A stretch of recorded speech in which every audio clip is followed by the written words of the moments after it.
5일차가 되었습니다. 오늘 13장, 창세기 13장 1절에 보시면, 이제, 아브라함이 애굽으로 내려갔다가 큰 이제 곤고함을 당했죠. 아내를 빼앗겼다가 하나님의 전적인 은혜로 다시 이제 구제를 받아서 이제 원래 제자리로 돌아오는 대목입니다. 근데 2절에 보니까 아브라함에게 가축과 은금이 풍부하였더라 라고 말씀하는데, 이 대목은 아브라함을 향한 하나님의 은혜가 그만큼 풍성했다라는 뜻을 가지고 있는 것입니다. 아브라함이 많이 연약함을 보였지만, 아브라함을 향한 하나님의 그런 어떤 절대적인 사랑이 아브라함의 연약함을 압도하고 있었다라는 것을 보여주는 대목이기도 한 것입니다. 그래서 아브라함이 간 곳은 어디냐면 베델과 아이 사이에 처음으로 제단 쌓았던 곳으로 올라갔다라고 말씀하고 있는데, 이제 아브라함이 다시 중심을 잡았다라는 뜻을 가지고 있습니다. 영적인 중심을 잡았다라는 뜻을 가지고 있습니다. 근데 재물이 불어나니까 좀 문제가 생겼습니다. 거주해야 될 땅이 모자라게 된 것이죠. 아브라함과 조카 롯도 이제 그 소유가 많이 불어나가지고 같이 살려고 하니까 땅이 너무나도 부족하게 되니까 아브라함의 목자와 롯의 목자들이 서로 다투게 되었습니다. 그런데 아브라함이 이제 해결점을 찾기 위해서 나섰죠. 근데 아브라함은 평화적인 그런 해결책을 찾았습니다. 8절에 보면 아브라함이 롯에게 이르되 우리는 한 친족이라 나나 너나 내 목자나 내 목자나 서로 다투게 하지 말자. 굉장히 평화적인 해결책을 찾았습니다. 그래서 심지어는 뭐라 그러냐면 네가 먼저 갈 곳을 찾아라. 그래서 네가 좌하면 나는 우하고 네가 우하면 나는 좌할 것이다. 그렇게 먼저 조카 롯에게 그 선택권을 양보를 합니다. 이 선택을 보면 아브라함의 이면에 무엇이 있었는지를 우리가 알게 되는데, 아브라함의 그런 결정 이면에는 신앙이 있었습니다. 하나님이 함께 하시는 것이 아브라함에게는 가장 중요한 주제였습니다. 어디 땅을 선택하느냐 문제가 아니라 하나님과 함께 하는 것, 그것만이 아브라함에게 중요했습니다. 하나님을 섬길 수 있는 환경이라면 어디든지 좋았습니다. 그래서 하나님을 섬기는 것이 아브라함의 선택의 가장 중요한 그런 주제였다라는 것을 알게 되는 것이죠. 보통 사람들의 가치관과 사뭇 다릅니다. 여러분들에게 묻겠습니다. 하나님을 섬기는 것이 여러분들의 어떤 결정에 가장 중요한 사안입니까? 어떤 결정을 내리고 진로를 선택하고 이런 모든 과정에 하나님을 섬기는 것이 가장 중요한 사안이라고 고백할 수 있겠습니까? 대부분의 사람들은 내 앞가림이 먼저고 그 다음이 신앙이라고 생각을 합니다. 그렇게 행동을 합니다. 내 앞가림이 먼저고 앞가림이 돼야 신앙도 의미가 있는 거지. 무슨 하나님 먼저 선택하고 신앙을 먼저 찾는 것이 뭐가 그렇게 중요하겠느냐라는 태도로 살아가는 것이죠. 살아가는 모습은 검소한 것 같은데 작은 물질에 집착하는 사람이 있는 반면에 아브라함은 많은 복을 받았음에도 불구하고 물질 우선의 가치관을 찾아볼 수가 없습니다. 더 물질, 원래 있으면 더 욕심이 나게 되어 있거든요. 그리고 자기가 유리한 그런 고지에 있기 때문에 얼마든지 원하는 땅을 먼저 확보를 해놓고 롯을 내보낼 수도 있었는데 아브라함은 그런 것에 전혀 개의치 않았습니다. 하나님이 많은 것들을 주시긴 했지만 있든지 없든지 아브라함에게는 그렇게 중요한 주제가 아니었던 것입니다. 근데 반면에 롯의 선택은 너무나도 대조적입니다. 베드로후서 2장 7절을 보건대 롯도 신앙이 아예 없었던 사람으로 보이지 않습니다. 의로운 사람 롯이라는 표현을 베드로가 사용한 것을 보니까 어느 정도 그래도 여호와에 대한 신앙이 있었던 것으로 보입니다. 그러나 롯의 모습은 사도 바울이 고린도 교회 교인들을 묘사할 때 사용한 단어처럼 매우 육적이었습니다. 그가 선택하는 스타일이나 가치관이나 이런 모든 것들이 매우 육적이었다라는 것을 보게 됩니다. 그는 오늘 본문에 보면 소돔과 고모라의 외적인 화려함을 보았습니다. 근데 오늘 말씀해 보면 소돔과 고모라에 있는 사람들은 행습이 매우 여호와 앞에서 악하다라고 말씀하고 있는데 롯은 그곳의 풍토가 얼마나 악하든지 소위 살기 좋은 곳이라면 상관이 없었습니다.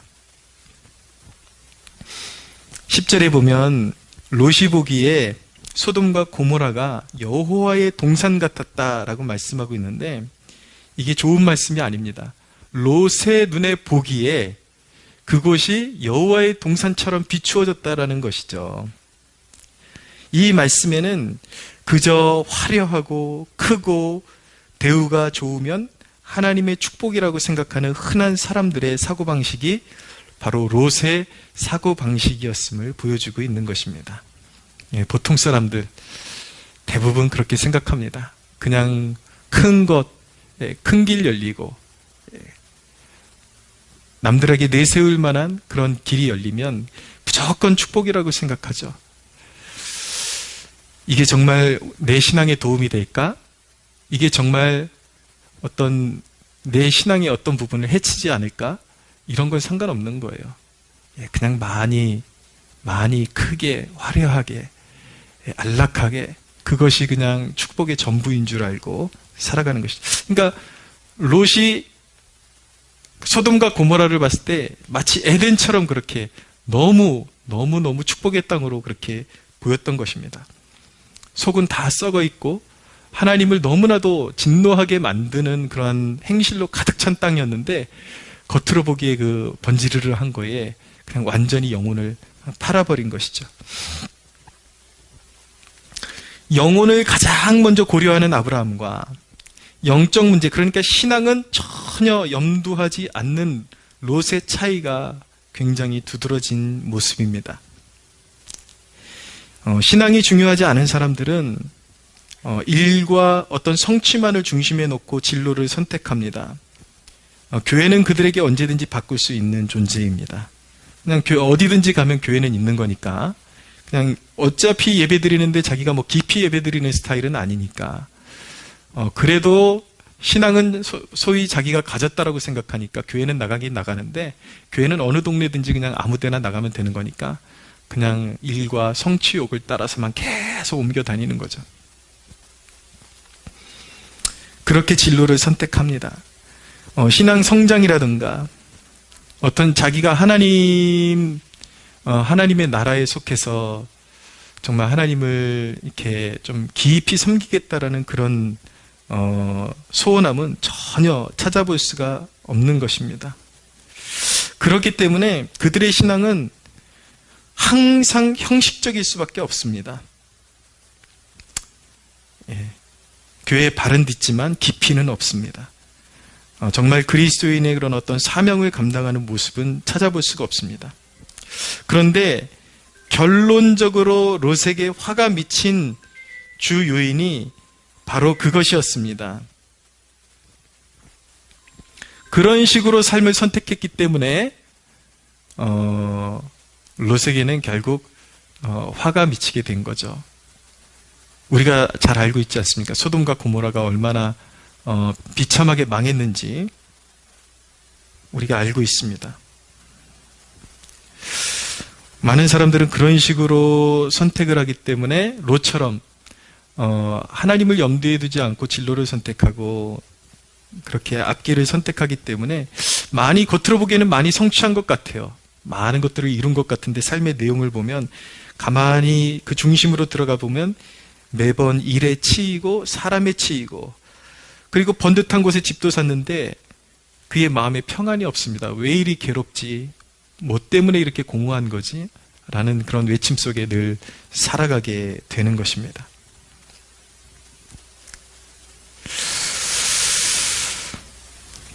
인간적인 욕심이 많은 사람은요, 분노도 많습니다. 빼앗길까봐. 근데 아브라함의 모습을 보십시오. 너무나도 평안합니다. 근데 그 중심에 하나님이 나와 함께 하시면 아무것도 부족한 것이 없다라는 그 믿음이 있었기 때문에 아브라함은 평안 중에 주도권을 양보할 수가 있었던 것이죠. 하나님 때문에. 결국은 이것은 단순한 선택의 문제가 아니라 하나님을 선택하는 문제였습니다.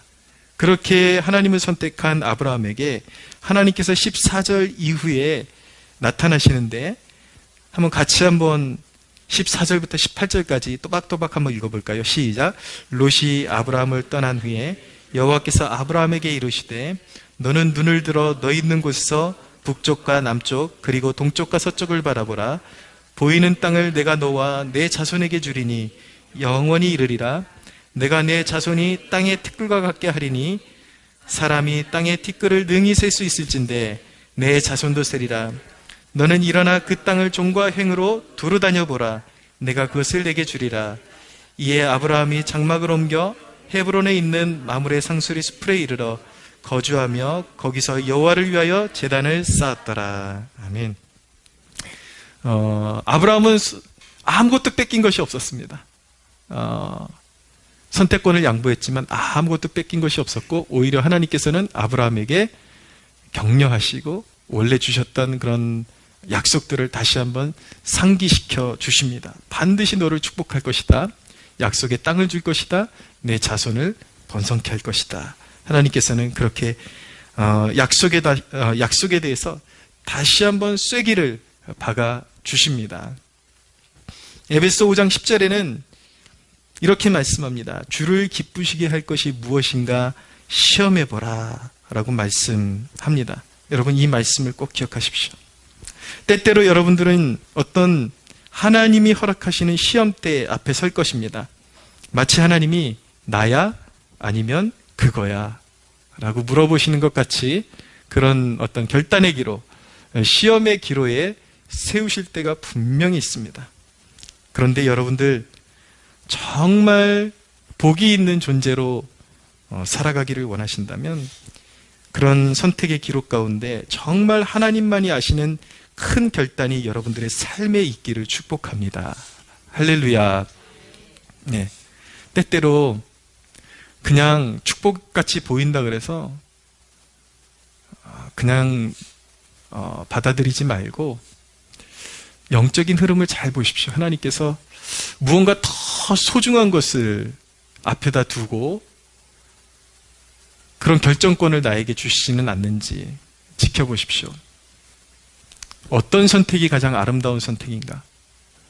제가 성경 공부할 때 잠시 나눈 대목이 있는데 어느 교회에 어느 주일학교 선생을 교사를 이렇게 오랫동안 해오셨던 분이 굉장히 큰 제의를 받아가지고 어떤 뭐 페이나 대우나 이런 것들이 훨씬 좋은 회사에서 이렇게 오라 그러는 제의를 받았는데 처음에는 진짜 그래도 수고하니까 하나님이 축복의 문을 열어주시는구나 라고 생각했다가 가만히 계산을 해보니까 만약에 그 축복이라고 보이는 것을 취하기 위해서 가게 되면은 당장에 자신이 돌보던 아이들에 대한 이제 공석이 생기고 내게 주신 사명이 정말 아이들을 내가 돈보다 더 귀한 가치를 아이들을 길러내는 것이라고 생각하고 있었는데 말씀을 가르치는 것이라고 생각하고 있었는데 이 제안을 받아들이면 내가 그 자리를 떠날 수밖에 없는 구조구나라는 것을 깨닫고 과감하게 그 제안을 내려놓고 아이들을 말씀으로 양육하는 자리를 선택했다라는 그런 간증을 들은 적이 있습니다. 바로 이와 같이 하나님께서는 나를 선택할래? 아니면 그걸 선택할래? 라고 하실 때가 있을 거예요. 물론 여러분들이 중심으로 정말 하나님의 것을 붙잡고도 하나님이 주시는 축복들이 있다면 얼른 받아 삼키십시오. 아멘 하고 받으시면 됩니다. 감사함으로 받으시는데 이거 뭔가 이렇게 저울질하는 것 같은 그런 상황 가운데 있다면 과감하게 큰 결단으로 하나님이 그거 하나하나를 반드시 기억하시고 가슴에 새기신다라는 것을 여러분들 배울 수 있는 여러분들 되시기를 축복합니다.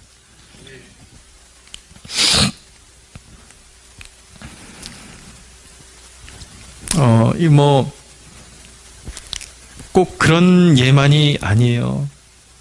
여러분들 사회생활하면서 바쁘신 것 알고 있습니다.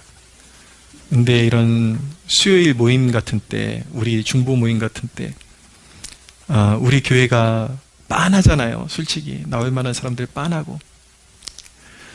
그러면 때때로는 사회의 구조적인 문제로 오가도 못하고 그렇게 묶여버리는 경우도 분명히 있을 거라는 거 알고 있습니다.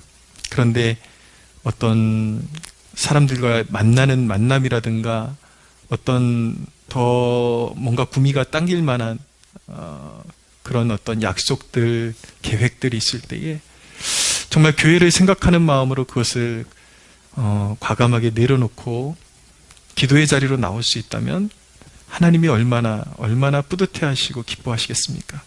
이런 시험대가 멀리 있지 않다라는 것을 꼭 기억하십시오. 작은 것 하나하나 하나님을 위해서 선택하면 하나님이 매우 고마워 하십니다. 할렐루야.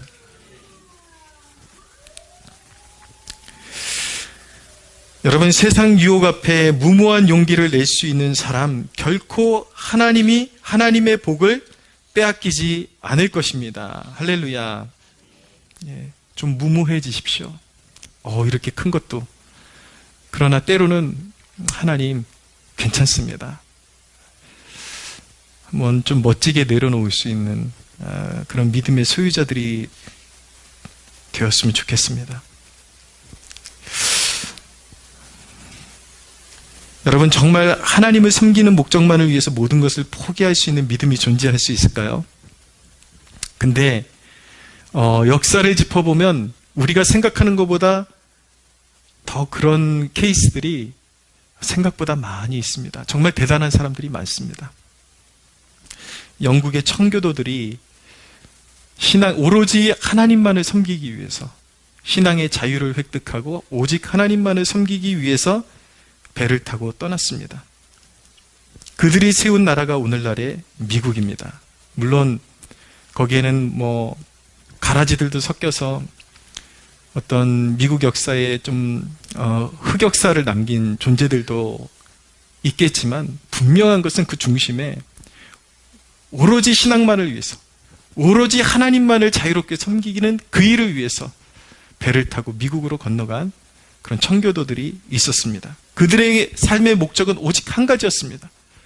하나님만 자유롭게 섬길 수 있다면, 하나님만 예배할 수 있다면, 오직 그거 한 가지를 위해서 자신의 그런 삶의 본향을 다 내려놓고 정말 아브라함처럼 그렇게 본토 친척 아비 집을 떠난 사람들이 존재합니다.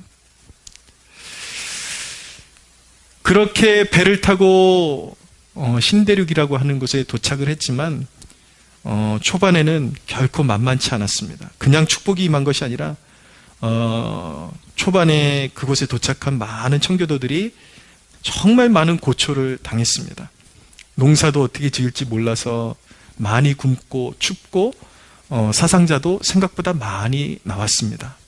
그런데 결국은 농사를 잘 배워가지고 거기서 이제 첫 열매를 얻게 되면서 그 첫 열매를 얻기까지 얼마나 혹독했는지 몰라요. 그런데 그런 역경을 통해서 열매 주신 분께 감사를 올려드린 것이 바로 추수감사절의 유래입니다.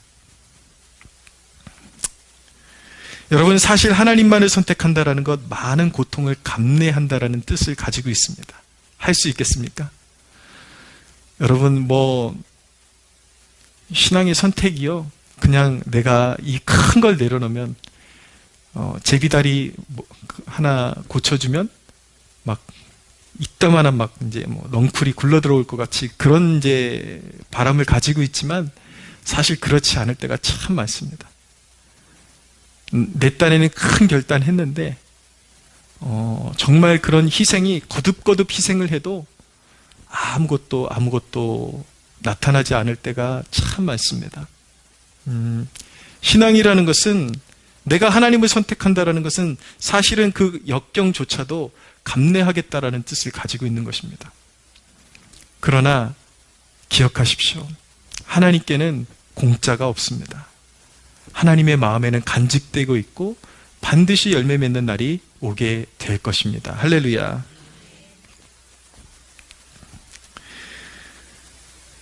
여러분, 저는요, 뭐든지 알아주는 곳에 서려고 하는 사역자, 교인들 보면 솔직히 좀 바보같이 보입니다.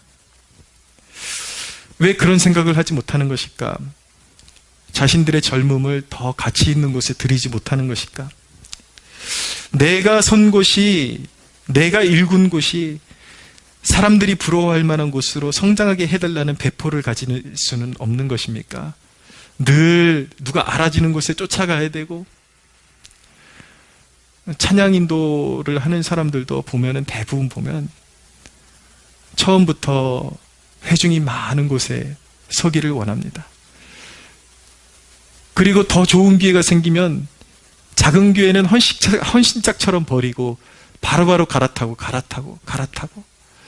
끊임없이 갈아타는 것을 인생의 목적으로 삼는 사역자들도 생각보다 많습니다.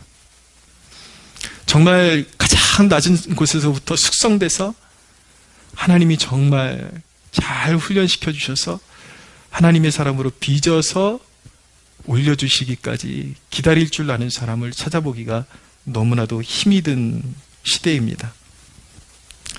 사랑하는 여러분, 여러분들을 축복합니다. 여러분들의 믿음의 배포가 그 정도 됐으면 좋겠습니다. 나를 어디든지 떨어뜨려 놓으십시오. 하나님, 나를 축복의 근원으로 삼아 주십시오. 내가 어디에 가든지 하나님, 내가 선 곳이 비록 고되겠지만 마침내 열매 맺는 곳이 되게 해주십시오. 할렐루야. 그 믿음 가지고, 그런 배포 가지고 살아갈 수 있는 여러분들 되시기를 주 예수님의 이름으로 축복합니다. 하나님께 영광의 박수 올려드리겠습니다.